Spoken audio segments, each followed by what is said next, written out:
Now we have the AI companion helping us too. Okay. It is my absolute pleasure to welcome you to the Monday seminars. This has been going on for a while. It's quite informal.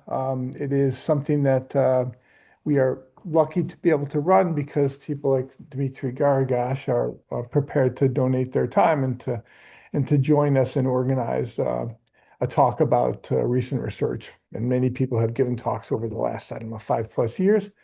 But our normal mode of operation, if you've not joined us before, is to ask people to mute themselves and then, but to interrupt with points of clarification along the way. As you all know, Zoom can be a little bit of a, let's say, an isolating experience. So if you have some point of clarification, Dimitri might enjoy that as a reminder that he's not just talking all by himself to his own screen. There are people here. So that being said, I'm going to turn everything else over to Dmitry and let him tell you. He told me his talk's in 3 parts, and so I'm going to let him. He's going to tell you how things will work, and then we'll follow our, let's say, our normal plan at the end to have a question and discussion period that is more extended. Dmitry, thank you for being here, and I'll turn things over to you.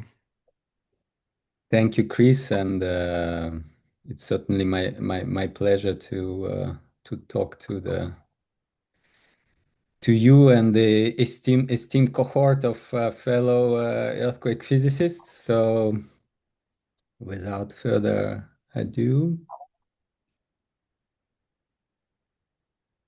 um,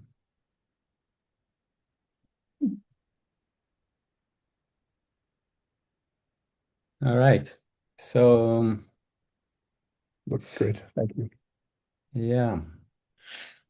So today I'm planning to talk about earthquakes possibly realizing themselves as fast cascades over multi-scale fracture networks and what sort of physics can actually support that type of rupture mode.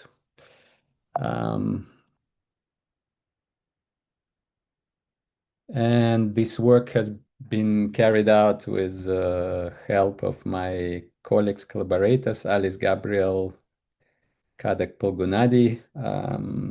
I think he's formerly postdoc at ETH, and I think he may have moved back to his home country, Martin Mai, and my long-term friend and collaborator, Robert Vieska. So as I mentioned, well, I haven't mentioned it yet, but the talk is basically broken down in more or less 3 logical parts. One is addressing the issue of what it takes to have seismogenesis in a multi-scale network of faults. The second part is what sort of physics can actually explain or give rise to what we find from those restrictions on the physics of earthquakes to realize a cascade. And the part 3 is numerical examples, and what we can learn from them of such cascades. So the first part, seismogenesis and fracture energy. So we know that seismicity manifests itself on all sorts of scales, from tiny scales, microfracture scales in the lab, to Lagrangian scales of some of those major faults in the field. So what you see here is an example of a mapped large fault zone, so which basically, and I'm not sure if I don't have a cursor, but yes. I don't know if I cannot see my cursor, but okay, we'll deal without it. Yeah, I don't see Um, it. can you? Yeah. I don't see it either. I saw it at first, but I don't see it now. Yeah, Okay. well, we will manage. Yeah. All right. So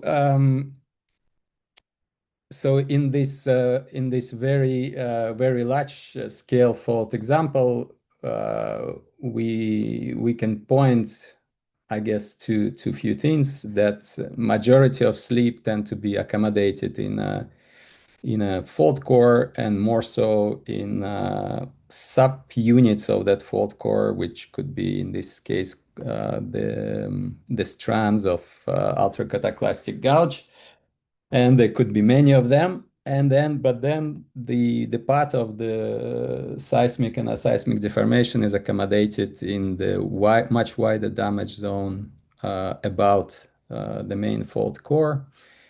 And this wider damage zone presents, in fact, in itself, a multi-scale network of faults or subsidiary faults and fractures of all scales. So, well, there are some other examples where the seismicity, well, this is the case of the induced, I guess, seismicity in the research settings. In the research setting, from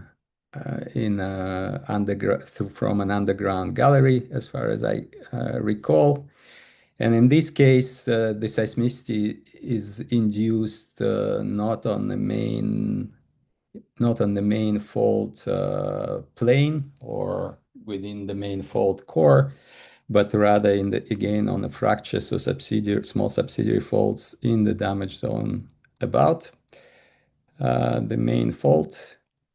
And this is yet another, so this is just sort of provide you different scale of illustrations of seismicity on all scales. So this is yet another example of a Maduo earthquake, with the main purpose of this slide to acknowledge that at least at the surface expression of the seismic slip, it's been realized, let's say, for this particular earthquake, but not just for that one, that a large fraction of fault parallel offset can be accommodated within the damage zone, presumably about the main fault plane. So again, whether it's a lab or it is a major earthquake, we see this multi-scale nature of sleep. So sleep manifests itself on fractures and faults of all scales. I guess that's the main point here. So what does it? So if we look at this problem from the fracture, from very simple fracture mechanics perspective, so what does it take to have a nucleation of dynamic rupture, to have a seismic slip on a fault? So we know that in order for slip to happen, you have to break the fault resistance, and the energetic measure of that is so-called fracture energy. So here it's illustrated simply as what you could also call a breakdown work. So it's a work done by breaking the fault strength from some peak to a residual value over some characteristic slip weakening distance, d sub c in this case. And then if you put it, if we can use this quantity to address the question whether a fault of a given size is potentially seismogenic, so can it support a dynamic rupture or not? If we look at essentially what it takes to propagate such rupture, so we look at what is called energy release rate. So it's a release of elastic energy stored in the pre-stress bulk to the rupture front that has to match the fracture energy. So this ERR has to match the G sub C for the fracture, for the rupture to proceed, and in this case seismically. So it has to exceed it to proceed seismically. And so here you could observe from simple dependency for this simple case of a circular rupture that you can make a simple argument that the energy release rate is proportional to the rupture runout, so the rupture size, right? While the and so by equating the two, you can come up, you can, well, and therefore the largest energy release rate corresponds to the rupture size growing to the fault size, assuming that it is limited and this capital R is a fault size. So in essence, then this fault of a limited size capital R is seismogenic if the largest possible energy release rate, which is proportional to the size of that fault, exceeds the fracture energy. And therefore, you can define this so-called critical size, R sub C, which simply proportional to fracture energy. And so the size of the fault has to exceed the critical size, as we all know, a nucleation size for the seismogenesis to take place. And so what does this entail actually? So if we want this concept to explain seismogenesis on all faults of all sizes, so R, capital R between 0 and infinity, well, that implies that R sub C, this critical length, nucleation length, or conversely fracture energy, because the two are proportional to each other, under conditions if we assume that stress drop is approximately invariant, let's say. This implies fault size dependence of R sub C and therefore fault size dependence of fracture energy.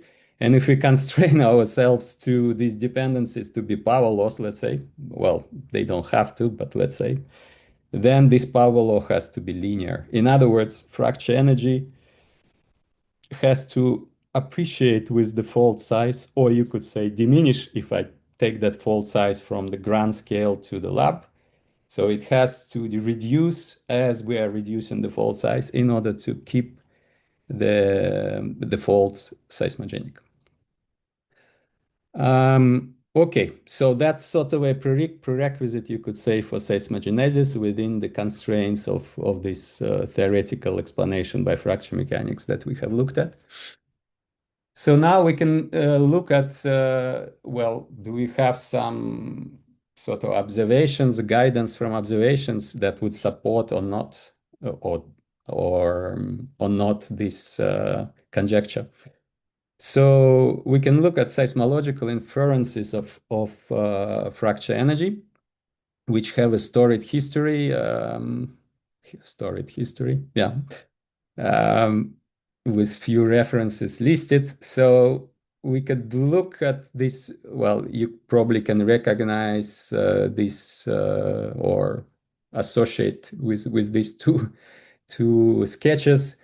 So which illustrate, well, let's take a look at the top one, which basically looks at this breakdown process of strength versus slip. So the fracture energy is this breakdown identified as G, is that breakdown work to, and then you may have a restrengthening part as shown here, which could be accomplished either seismically. Well, I'm going to be talking mostly about the seismic restrengthening. And so if we were to look at how we can extract or estimate this breakdown energy G from observations, well, we can rely on Kanamori Heat and Abercrombie and Rice, who were looking at this framework. So the equation 1 here. So which can be essentially here, G can be decomposed in two parts. One could say part G prime, which is the first bracket, uh, consists of this mechanical term, which is the stress drop times slip over 2 minus the radiative term, epsilon or ES. So this would be the observable part from the point source seismology, you could say. So because they're based on observable static stress drop, radiated energy, and slip, right? While the second part, and this whole expression, equation one, is essentially obtained from combining different areas on this sketch to the right to get you to G, right? To the expression for G. And then, so the rest of the terms that are bracketed as G star are the terms that are not directly observable, and you could see that they consist essentially of the first term, which is the difference between dynamic and static stress drop. So this is so-called under or overshoot.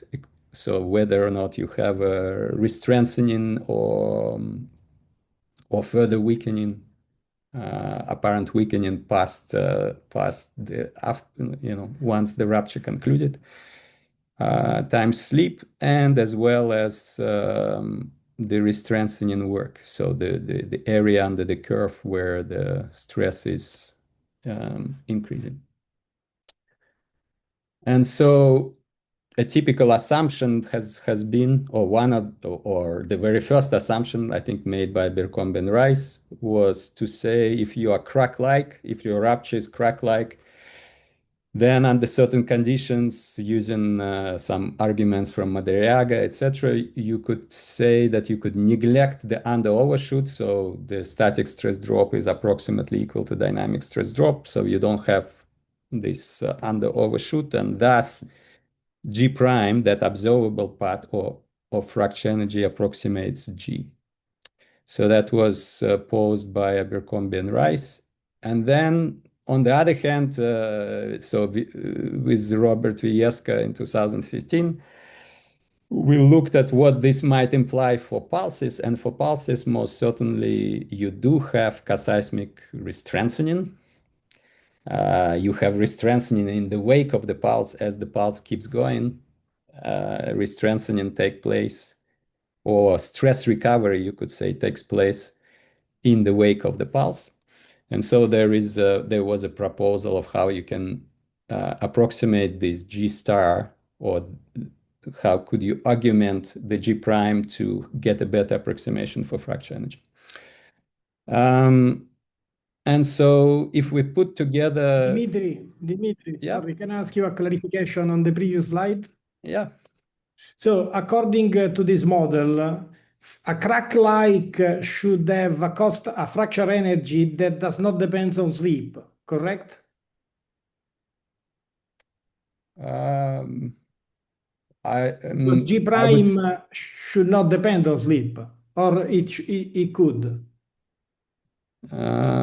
It could, I think. Well, I think that would then depend on whatever physics or mechanics you put into to realize the rupture. But as definition of G prime goes, so you have the static stress drop times sleep, right?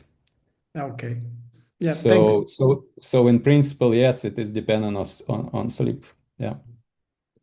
Particularly if you assume that you have a stress drop invariance or rupture self-similarity, then yeah. And the second question is the following. G prime, it is likely to be dissipation around the crack tip. But the portion of the mechanical work associated to the coseismic restrengthening, where is dissipated? Right. Very good question, Massimo. So, the fracture mechanics, right? These concepts of fracture energy that we use, that the energy release rate has to match in order for the rupture front to be propagated, are essentially based off the concept of the so-called small-scale yielding, which essentially implies that all this breakdown process happens in the close vicinity of the rupture front, so that you can actually take that quantity that is the release rate of elastic energy into the tip of the crack to approximate the process of propagation. And as we know, the actual ruptures, they may not always have this localized breakdown process, meaning that this weakening that we see, or breakdown of strength with sleep, may be happening not just at the close vicinity of the front, but sort of in a smeared fashion, so-called extended or continuous weakening with sleep.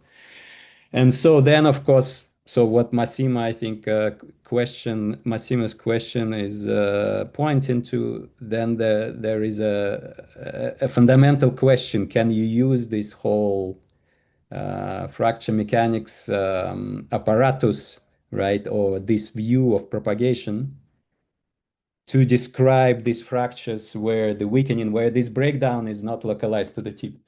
And so far, we've been working on the assumption that we could take this overall, this mechanical breakdown energy, and in a way lump it into the tip region of some equivalent crack model, right?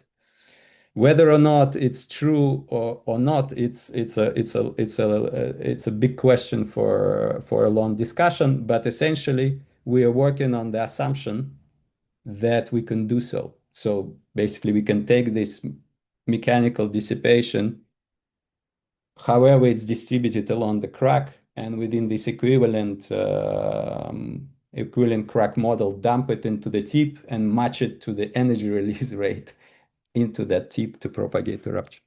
So we hope that, in other words, this exercise still allows to tell us something about rupture propagation, right? But again, there is a big caveat there that has to be talked and addressed. Thank you. Thank you very much. Okay, so we, with this sort of understanding, we can look at the inferred fracture energy versus event sleep. So meaning that we will take the G prime for smaller crack-like events, right, as the as assumed approximation for G, and then we will do something for pulse-like ruptures to correct the G prime. So that's what Viesk and Garagash did in 2015 with the data collected by many scientists and groups. So what you could see here, the open symbols are the G prime data from the boreholes, from the aftershock sequences, etc. So you could see also a very large range of sleep. So from microseismicity and then going to the sleeps of the order of 1 to 10 meters, which are large crustal and subduction earthquakes. Well, what we see, we can plot this data of fracture, of inferred fracture energy, whether it's G prime or G prime being corrected for, well, let's just take it as is. We can plot it versus seismic sleep and versus the source radius. Well, we can see that it increases with both quantities. And so then the question is why? So the first hypothesis that we put forward was, well, there is again a history to this hypothesis, but maybe starting with the Jim Rice in 2006, where we could look at the continuing sort of shear heating, thermal pressurization type mechanisms, weakening mechanisms that result in the continuing weakening. So the larger seismic sleep you have, the more you weaken, right? And this is what we observed, that in fact this data versus seismic sleep is fairly well matched by this thermal pressurization model applied to the dynamics of the rupture front by Viesk and Garagash. Well, there is a hypothesis too that perhaps the fracture energy maybe is a function, well, whether it's a source size or the fault size, assuming that let's say that the large fraction of this data set are the full fault ruptures, let's say, then the source size would represent the actual, sorry, the source size would represent the actual fault size on which this rupture is realized. So we could say, well, perhaps fracture energy is a fault property, a function of fault size. Maybe it relates to the fault maturity. Maybe it relates to the thickness of principal slip zone as a function of fault maturity and fault size, which we can also parameterize by total fault accrued slip. So this is type of reasoning stemming back from to let's maybe Scholz in 93, but also perhaps many others. And this is also, by the way, what we have inferred earlier when we have talked about seismogenesis on all scales, that the fracture energy perhaps should scale with the fault size linearly, in fact. Well, and there is perhaps a mixture of these two hypotheses that the fracture energy is, is sort of a multi-physical beast. So there are several processes going on, and it could be decomposed perhaps in a part that is a fault property. So what we call here GC mean as a function of fault size, plus this delta G of slip, of seismic slip, which is due to this extended thermal, let's say, weakening mechanisms during seismic weakening mechanisms. And this is what we have put forward with Alice Gabriel and Kadak Polgonadi and Martin May in 2024. So what we did to look quickly into what specifically, how we came up with this decomposition, so the bracketed GC plus delta G. We first looked at these G prime data for a small aftershocks and borehole seismicity part of the data circled here. And we have asked ourselves, so this data shows the seismologically inferred G prime as a proxy for total fracture energy. So we revisited that question. Does it indeed G prime? Does it do justice to fracture energy? Or we are neglecting something related to coseismic restrengthening, let's say, during the rupture, that would completely change the prediction of fracture energy that we could get. And a quick test where we would take this under or overshoot, so the difference between dynamic and static stress drop, and make it a small fraction of static stress drop.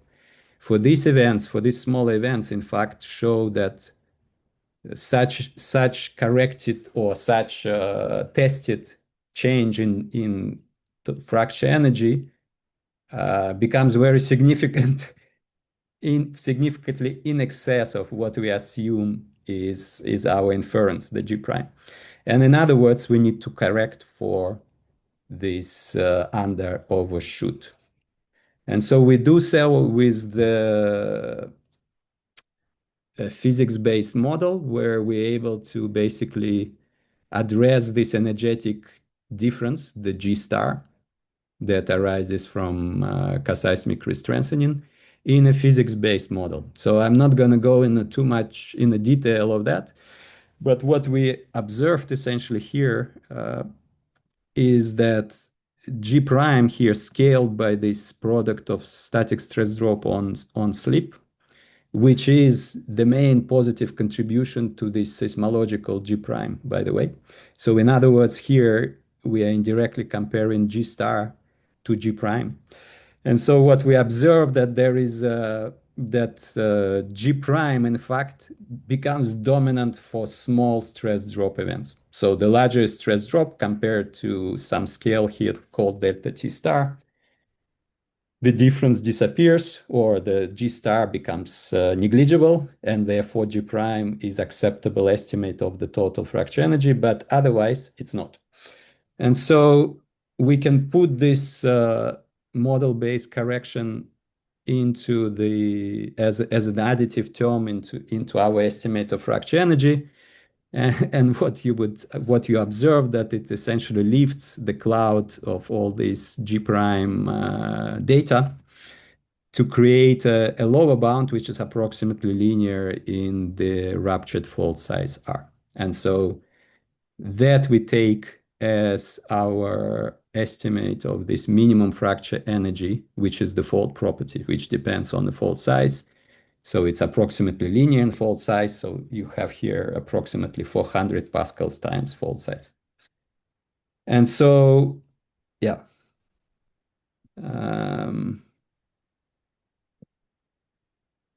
And so we therefore come up with, well, we go back to our decomposition. So we take this lower bound of minimum fracture energy as a function of fault size, and we allow then, as the rupture seismically develops and seismic slip increase, we allows for this potentially these thermal mechanisms to augment the fracture energy in excess of this GC minimum.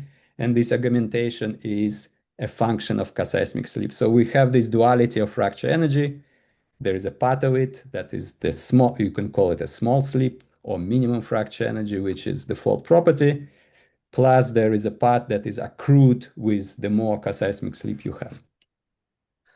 Okay, so that's the sort of what we get from, I guess, observations corrected using some physical-based models,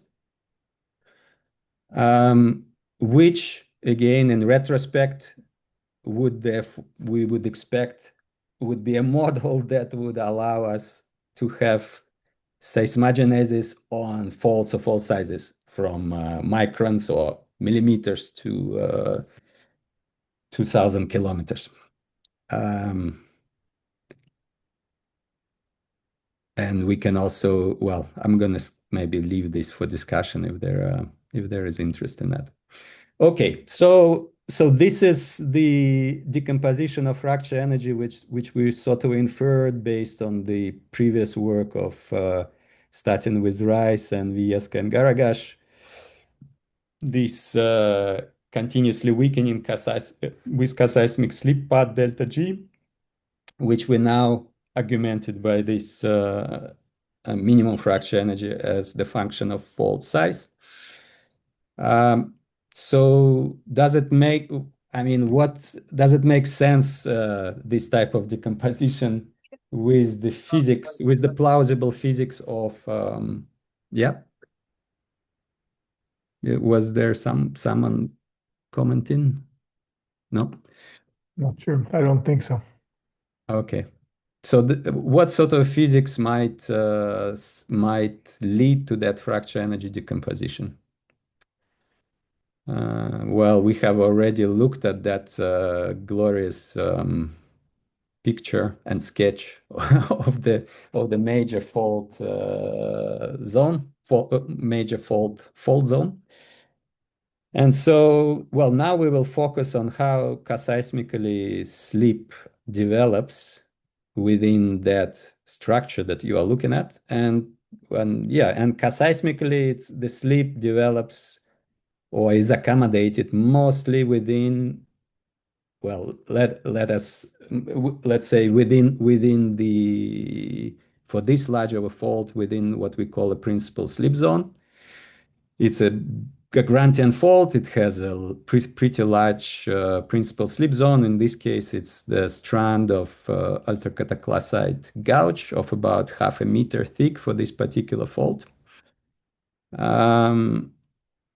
And so there is another example, actually, which I really like. And so we will take a quick look at it, which actually, so that's example from Seyfod.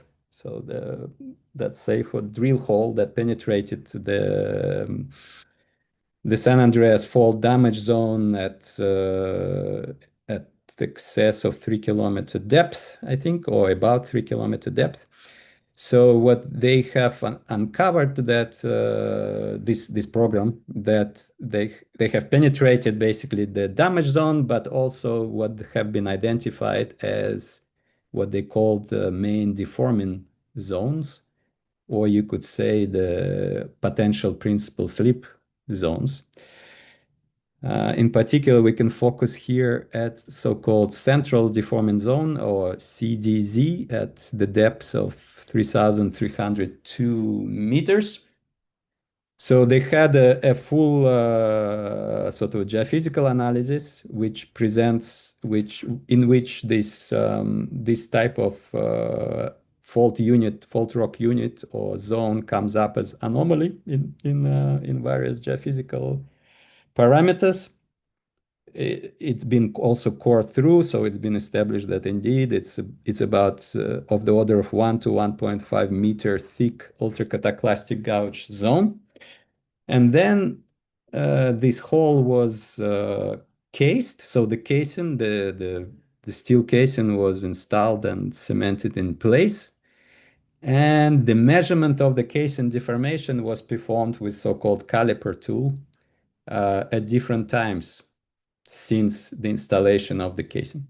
So you imagine that if this is an actively creeping zone of this major fault, where in fact the fault does creep at this location, you should see the expression of this creep on the casing, as a deformation of the casing, and in fact that's the recording in this bottom right corner. Sorry, I don't have the pointer again. So basically, what was observed with the caliper tool, which taken the surface, the inner surface of the hole of the casing, of the metal casing, and essentially unwrapping it here. The deformation was observed over this central deformation zone of the thickness of about 1.5 meters. So in other words, this creeping the fault creep is realized within this central deformation zone, and it is a distributed one. So it's distributed over the entire thickness of very thick fault unit, ultracataclystic fault unit in this case. Well, the last example is this is a famous picture from Chester and Chester, as relayed by Rice in his 2006 paper of the principal slip zone of punchbowl fault. So in this case, you see an ultracataclystic gouge layer of about 0.3 meters.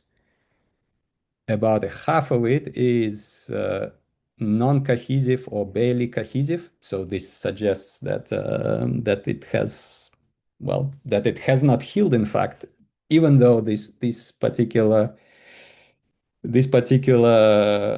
principal slip zone has been inactive for I don't know how many the time scale on very long geological time scale. And then there is an evidence of further localization from this 0.3 meters onto a principal slip surfaces evident on the right, in the picture on the right, of the thickness of less than 1 millimeter. Okay, so the conjecture that we're going after is that initially the fault, as the rupture, let's say front, arrives at a given point along the fault, the slip is initially distributed within such a unit, which we call the initial principal slip zone or principal slip zone. And then it wants to localize because weakening processes are at play. Weakening always tends to localize the deformation that is otherwise distributed. And so this seismic localization happening, and the energy expended of the fracture energy expended during this process of localization perhaps could be a proxy for this minimum fracture energy that we identified, which we said would be a function of fault size.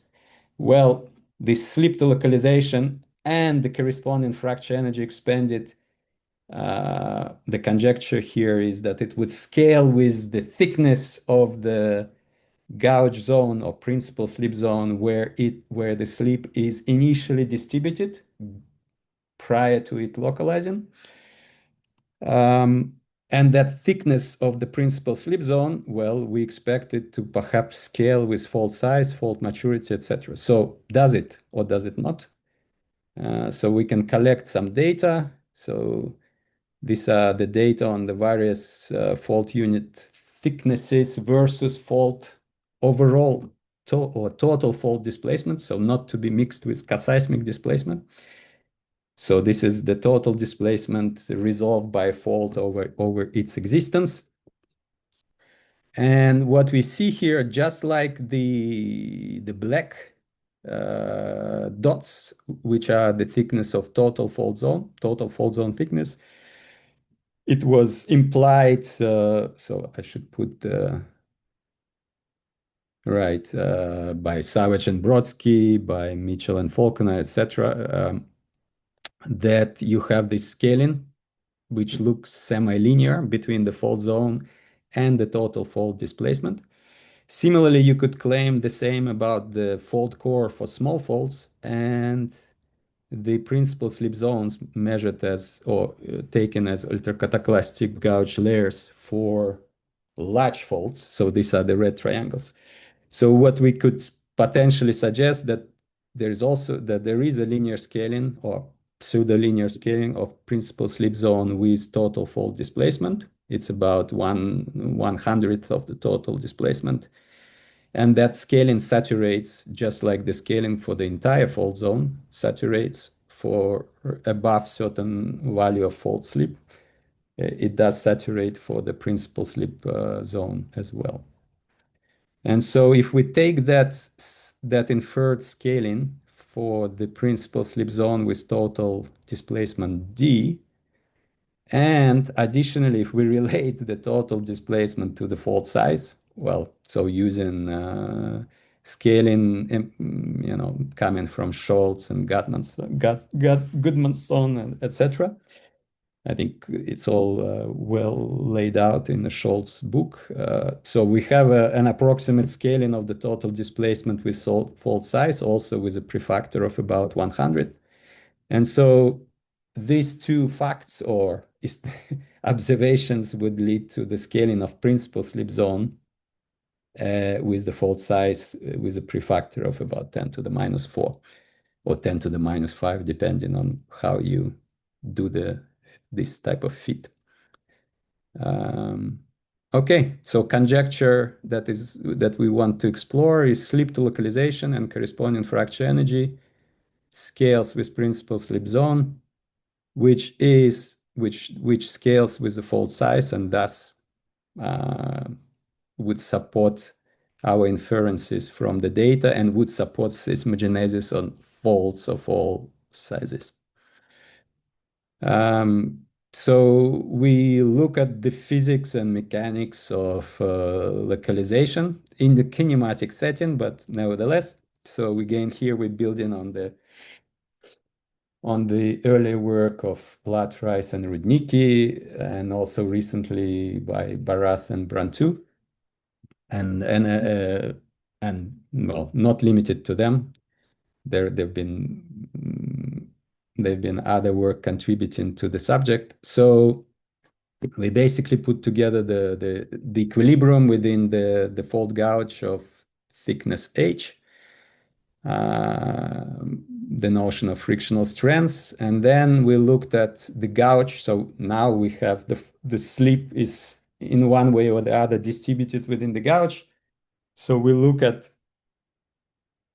the strain rate and state dependent gouge friction. So taking your typical rate and state, which is for surfaces bound in the elastic blocks, and we sort of we expand it into to describe the distributed slip or and then we have also the potential for, or we can track how the shear heating would tend to heat up and heat up the gouge and pressurize the pore fluid, which would then both the heat and fluid can exchange within the gouge and surroundings in diffusive manner. And so of essence here, so if you look at the third equation for strain rate and state dependent gouge friction, so it is your rate and state equation, except that the slip rate is more or less being replaced by shear strain rate, gamma dot. And so instead of the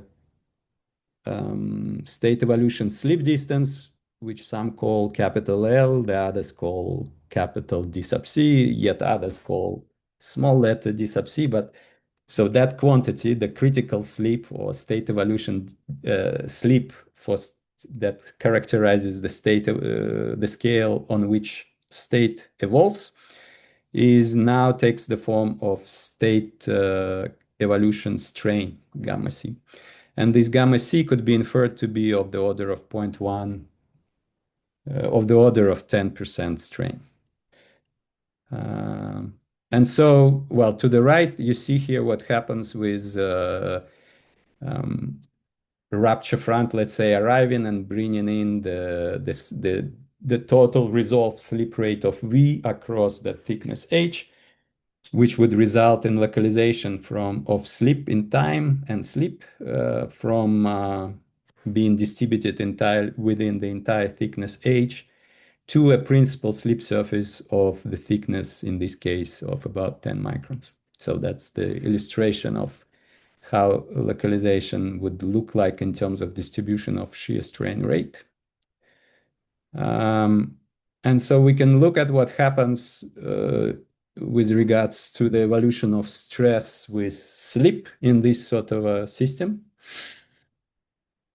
And well, what we observe, so slip here is scaled with this critical strain gamma C times the thickness of the gouge. You see here responses for different gouge thickness. So slip being accommodated in gouge layers of different thickness from 1 millimeter to 1 meter. So we are covering all the grounds in terms of the thickness of the gouge. We're looking at the transient, at the fast transient. So a step velocity change that the rupture front brings to 1 meter per second, let's say. And so this is the typical evolution of stress and therefore strength. So you have the near instantaneous buildup of strength due to direct effect from the initial value to the peak value. And then you have the apparent weakening. So that's your classical frictional weakening, where the slip is still fully distributed within the full gouge zone thickness H. So that's the segment 2 of the curve, up to a point where you do have this localization instability that develops, and it develops fast, and you see it as this precipitous drop of strength. So the segment 3.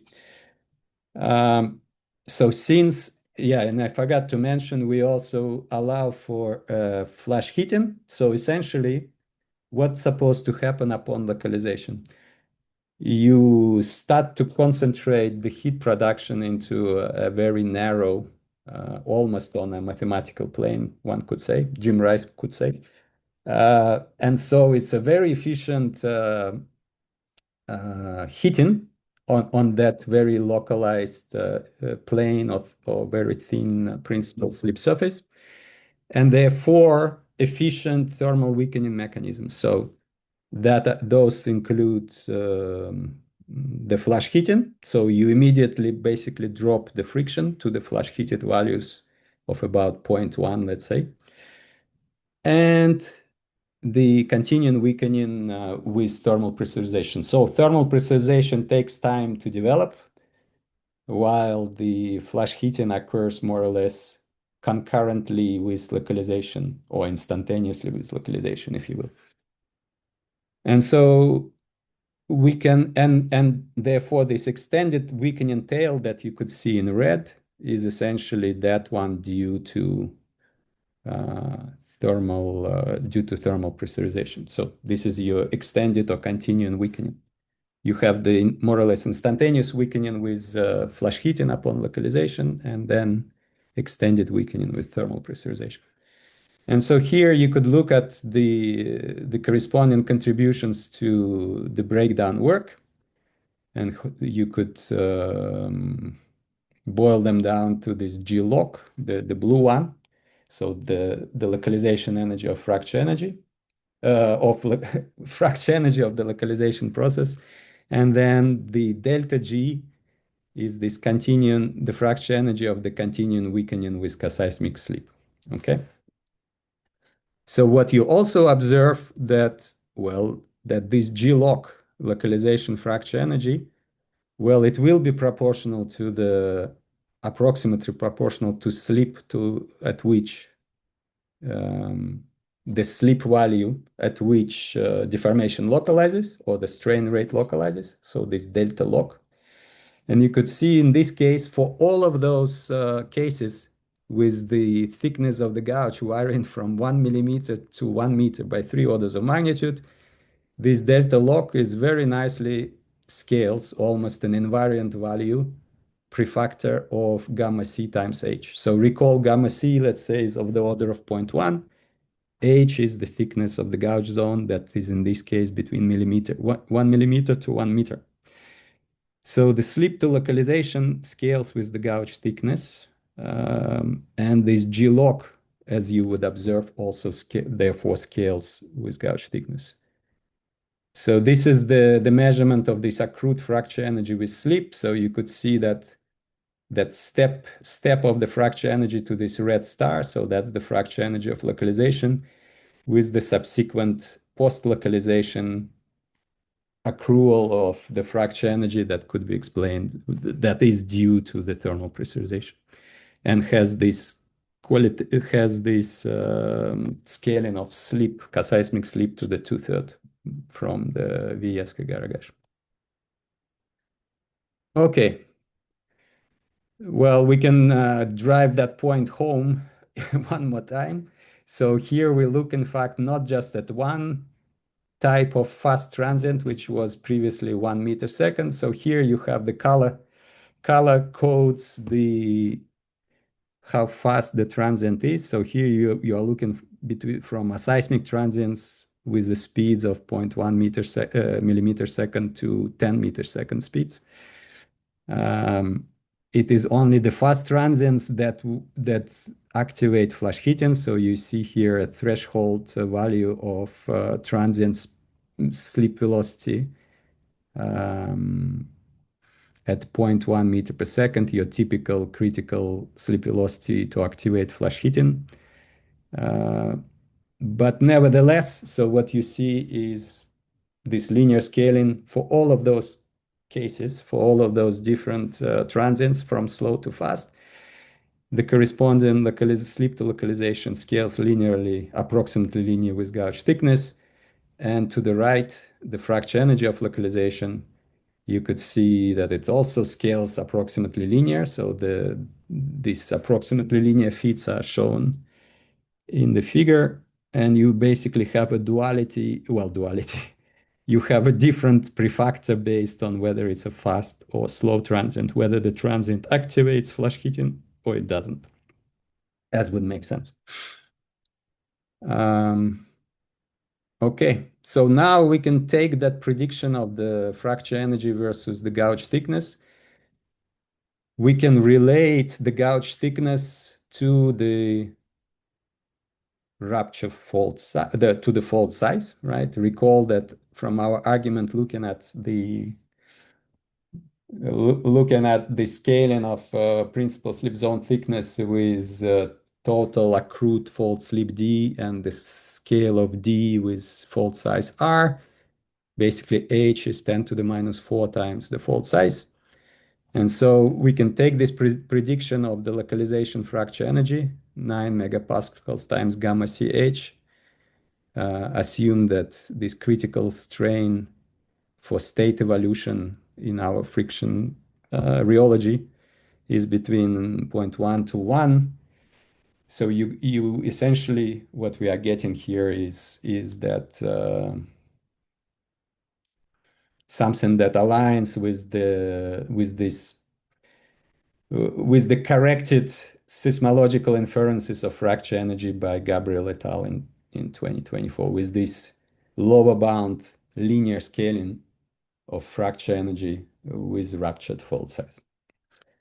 Okay, so that's one potential physical mechanism that allows for this fracture energy duality or decomposition into fault size into two components, one of which is fault property or fault size dependent, and the other is fault invariant, and rather is the function of the seismic slip. All right. And perhaps I should not go for too much longer, but I'll finish with a quick illustration of how this what is the emergent, let's say, earthquake rupture behavior based on the physics and this duality of fracture energy that we have just discussed. So we consider a fault, right?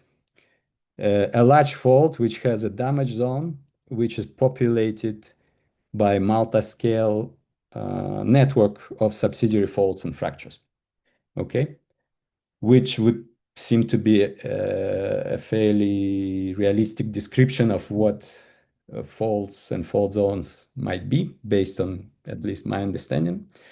So this is the numerical, the model that we look at. So we look at strike to the right here. We look at the strike slip fault embedded in a damage zone consisting of 700 fractures of two conjugate families. One is at a slight angle, I think about 20 to 30 degrees to the main fault plane, and the other one is conjugate to it. So again, motivated by some geological observations. The fault is 10 kilometric, well, 8 by 4 kilometer in size. The fractures, so the fault zone thickness is about 1 kilometer about the fault plane. So the fractures sizes within the fault zone vary from 100 to 500 meters, 500 meters being, the ones that span across the damage zone, right? So we can see the factor of 5 variation. Yeah, this is our rendition of multi-scale network, right? Factor of 5. And then we use this emergent linear scaling of the minimum fracture energy with fault size to model mechanically viable composite earthquake ruptures occurring as a cascade of a network of faults and fractures. So essentially, we take this G sub C, which is 400 Pascal times fault size, and we implement it into a rate and state type model with the state evolution distance that we choose to scale linearly to reproduce this fracture energy scaling as shown here. So that's what we've done in terms of the physics of fault slip that implemented into the model. And this is what we get. So, or at least I'll show you 3 cases. So we look at that system and we subject it to stress. So this is this SH max, let's say. So the maximum horizontal stress. And it's, so as you would imagine, its orientation with regards to the main fault plane and the planes of these 2 fracture families within the damage zone should play a critical role into how dynamic rupture develops. So in this case, so you could see it in this lower hemisphere projection of the relative pre-stress ratios. So the hotter color indicate larger closeness to failure, you could say, and the cooler colors indicate large, the planes that being far from failure. And here, for this given orientation of SH max, and I have recovered my cursor, so I hope you can see it too. You could see that fault is within the hot zone. So it is well oriented to this orientation of SH max, while both fracture family 1 and fracture family 2 are poorly oriented to the stress. And so what we then do, we have a code which is seisol, which is a purely dynamic code. So we have to dynamically trigger the earthquake to observe it. And so we do so by overstressing a localized sort of a volume centered on the fault, but also touching a number of fractures within the proximate damage zone. And we observe the rupture developing. In this case, it does develop. You could see that it develops mainly on the main fault. You could see some slip on the off-fault fractures. By the way, this is what is we call the exploded view. So in order to see the individual, better see what happens over the network of fractures within damage zone, we explode the distances between the fractures, I think by the factor of 3. So this edge of the fault network actually corresponds to the edge of the main fault. And so this is the final distribution of slip. This is the corresponding focal mechanism, which is this pure strike slip mechanism, which is perfectly aligned with the fault plane, main fault plane. You could see that fracture family 1 and 2 do not essentially influence what you see for the equivalent focal mechanism. You could also see the development of the slip rate in time. So what you could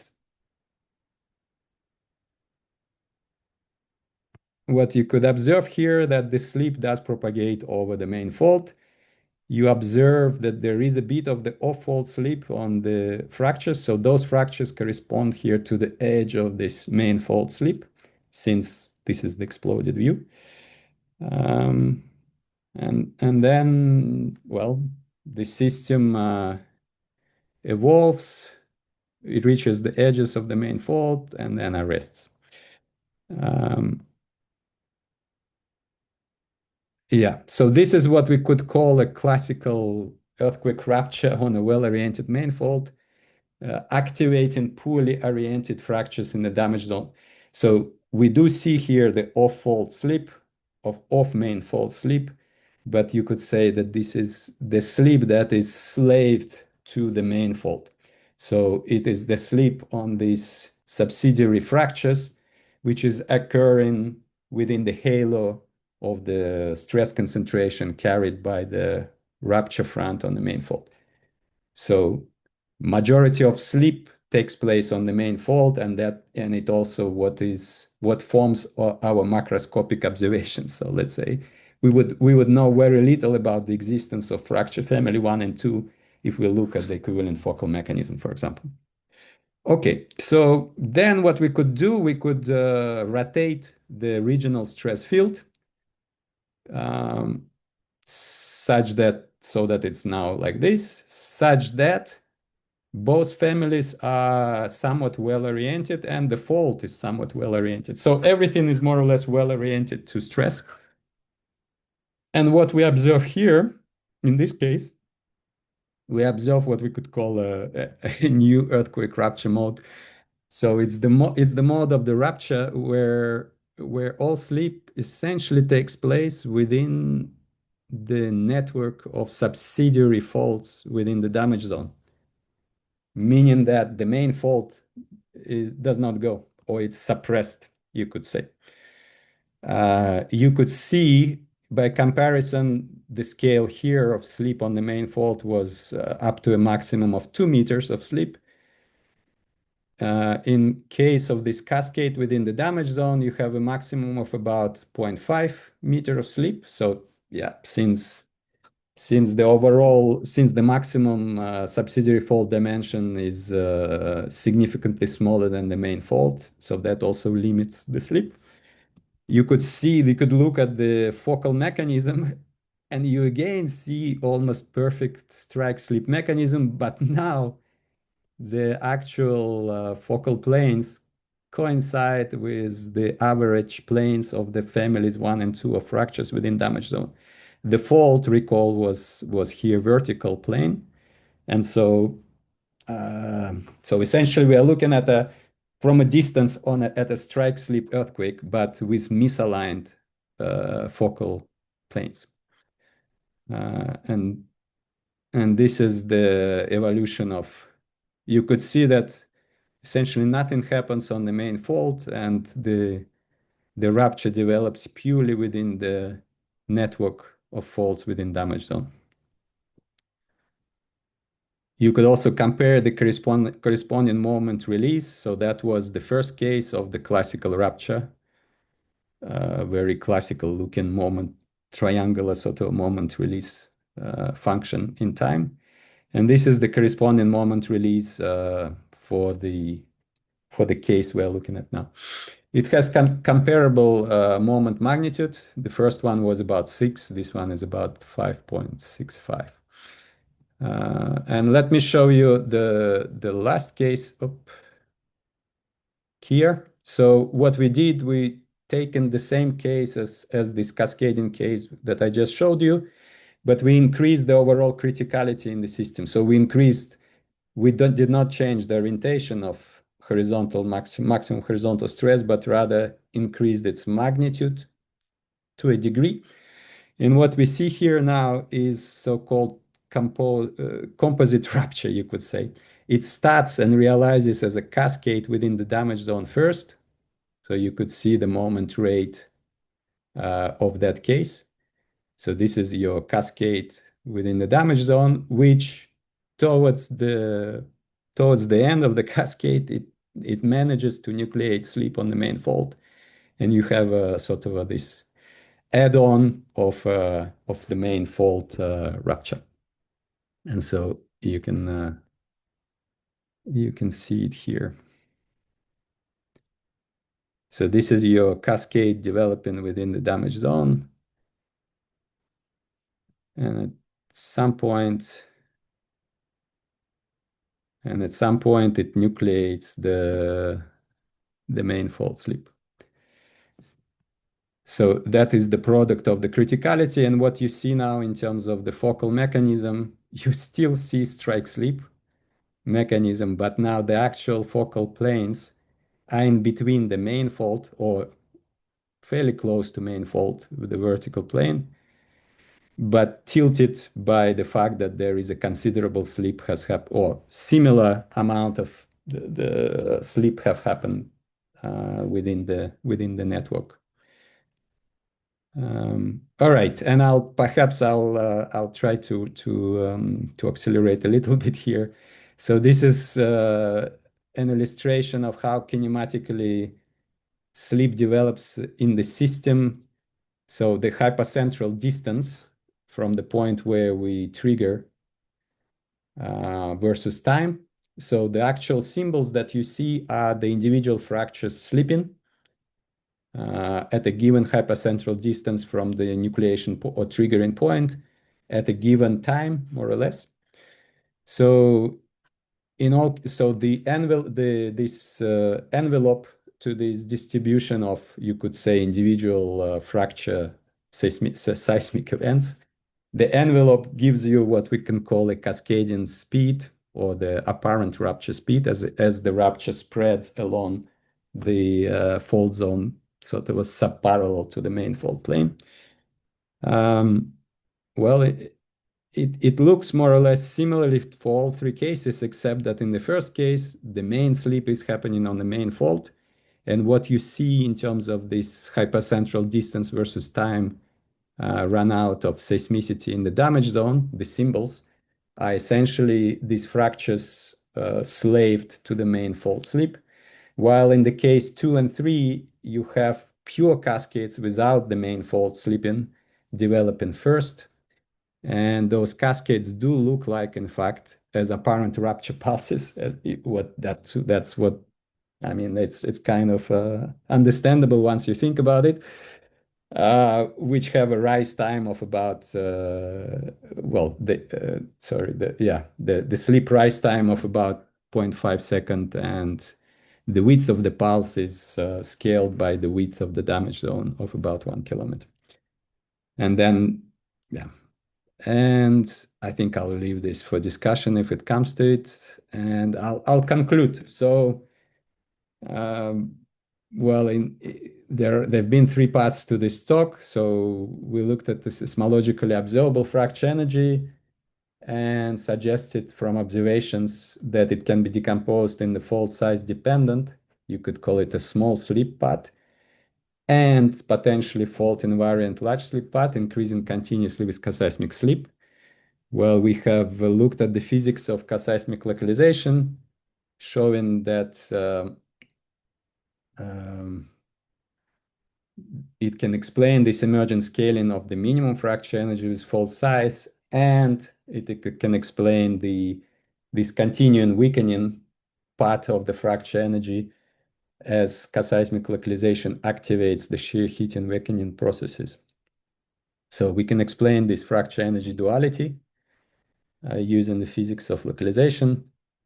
And then we looked at composite dynamic ruptures on faults embedded in fault damage zones, main fault rupture inducing off-fault seismic slip versus the mode, which is maybe in some ways surprising, but it is realized in our simulations. So the cascading dynamic rupture on fractures within the damage zone, in some cases, or in the most cases, actually, without activating or suppressing the rupture on the main fault.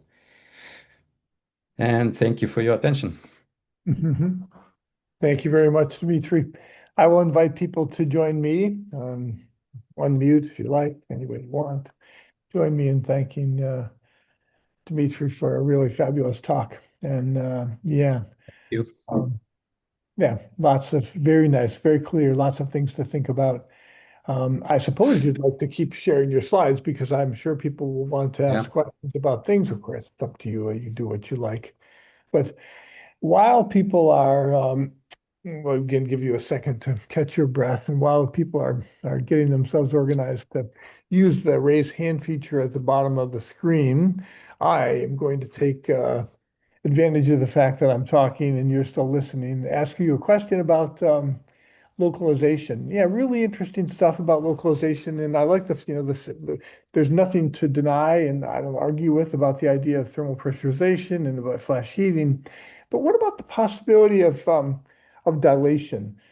What about the possibility of geometric complexity in the fault zone that would fight against those things and allow some kind of dilation to occur co-seismically that would decrease the fluid pressure and sort of produce a different kind of behavior? Did you consider that at all? Did it come up?